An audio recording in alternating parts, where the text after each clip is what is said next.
নমস্কার, আমি মৌসুমি চলে এসেছি একটা নতুন ভিডিও নিয়ে। কাল তো গেছিলাম বাপের বাড়ি পাঁচথুপি। আসার সময় সবাই মিলে ঠিক হলো যে আমার বাড়িতে একটু পরের দিন টিফিন করা হবে। তা আজকে সেই দিন, আজকে একটু টিফিনের আয়োজন করেছি সকালবেলায়। তো দিদি, ময়না, তারপরে আমার জামাইবাবু, তারপরে সাবিত্রী, ওরা সবাই আসবে। আর এদিকে নিরূপা, আমরা তো আছি বাড়িতে। তো দেখলাম রান্নাটা একটু তাড়াতাড়ি বসিয়ে কিছুটা এগিয়ে নিই, সবাই এসে গেলে তো একটু গল্প পুজো হবে, তখন তো আর রান্না করা যাবে না, তাহলে রান্নাটা হতে আবার দেরি হয়ে যাবে। কিছুটা রান্না এগিয়ে থাকলে বাকিটুকু তাড়াতাড়ি করে নেওয়া যাবে। আজকে যে টিফিনের আয়োজনগুলো করেছি সেগুলো কিন্তু কোনোটি আমি বানাইনি, সবটাই বাজার থেকে কিনে আনা হয়েছে। দিদিরা সবাই চলে এসেছে, এখন চা দিয়ে শুরু করব। চাটা খেয়ে তারপরে গল্প টল্পও করবো, অন্যদিকে খাওয়া দাওয়াও চলবে। তো এই সমস্ত ছোটোখাটো আয়োজনগুলো না বেশ ভালো লাগে, সবার সাথে গল্প করা, মেশা। আর একটা কি বলুন তো, ওরা তো সাবিত্রী, ময়না, তারপর আমার নিরূপা, এরা তো আমাদের সঙ্গেই থাকে অনেকটা টাইম, সকাল থেকে তারপর বিকেলে আমাদের কাজে হেল্প করে। তো ওদের মাঝে মাঝে এরকম একটু আনন্দ দিতে পারলে আমাদেরও ভালো লাগে, আবার ওদেরও ভালো লাগে। ওরা আমাদেরকে ভীষণ ভালোবাসে, ভক্তি করে। তবে ময়নার বর বিশ্বজিৎ আজকে এলেও নিরূপার বর ঝন্টু আসতে পারেনি।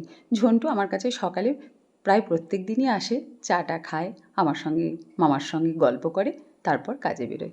তা আজকেও সকাল থেকে কাজে বেরিয়েছে, সেই জন্য ও আর এই টিফিনে অংশগ্রহণ করতে পারেনি। বড্ড মন খারাপ, ফোন করেছিল যে চলছে কি না আমাদের এই আয়োজন।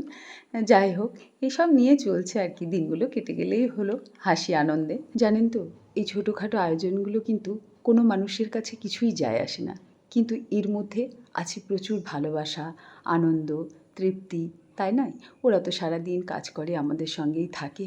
তো এরকম ছোটো ছোটো আনন্দ যদি আমরা ওদেরকে দিতে পারি, ওদেরও ভালো লাগবে, আর তার সাথে আমাদেরও ভালো লাগবে। চা খাওয়া হয়ে গেলে এবার টিফিন খাওয়ার ব্যবস্থা করতে হবে। এখানে ডালপুরি, ঘুগনি আর রসগোল্লা আছে। আমাদের কাঁদির কিন্তু জানেন তো ডালপুরি ভীষণ বিখ্যাত, খুব ভালো লাগে কাঁদির ডালপুরি খেতে, তার সঙ্গে রসগোল্লাও খুব ভালো। কাঁদির প্রতিটি মিষ্টি ভীষণ সুন্দর খেতে। তো সবাইকে টিফিনটা দিয়ে সবাই মিলে একসাথে আমরা খেতে বসবো, সেটাই ভেবেছি। কারণ ওরা আমাকে আর ছোদ্দিকে ছেড়ে লজ্জায় খেতে পারবে না, তাই একসাথে সবাই মিলে বসে গেছি। আবার অতজনের একসাথে টেবিলে জায়গাও হবে না, ডাইনিং টেবিলে, তো মাটিতেই বসেছি। বেশ ভালো লাগছে না, বেশ আনন্দ করে খাচ্ছি, একটা পিকনিক পিকনিক ভাব লাগছে। তাহলে এটা বলে দেওয়া যাক যে ডালপুরি পিকনিক হচ্ছে আজকে আমাদের, তাই নয় কি? সকাল হলে এই মানুষগুলো যদি বাড়িতে না আসে তাহলে দেখবেন মনটা খুব খারাপ করে, কারণ আমাদের সঙ্গে থাকতে থাকতে ওরাও কিন্তু আমাদের ঘরের লোক হয়ে যায়।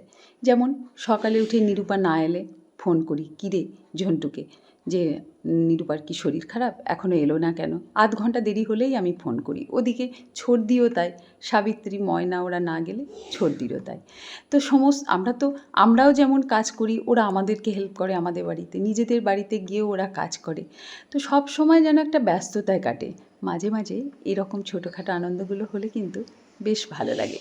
তাই আমি আর ছর্দি ঠিক করেছি মাঝে মাঝে এই আয়োজনগুলো করব, তাহলে সবার ভালো লাগবে, ওদেরও ভালো লাগবে, আমাদেরও ভালো লাগবে। তো আজকে আমাদের এই ভিডিও আপনাদের কেমন লাগলো অবশ্যই কমেন্ট করে জানাবেন। ভালো লাগলে একটি লাইক করে দেবেন, ফেসবুক থেকে দেখলে পেজটি ফলো করে দেবেন, ইউটিউব থেকে দেখলে চ্যানেলটি সাবস্ক্রাইব করে দেবেন। ফিরবো পরবর্তী ভিডিওতে।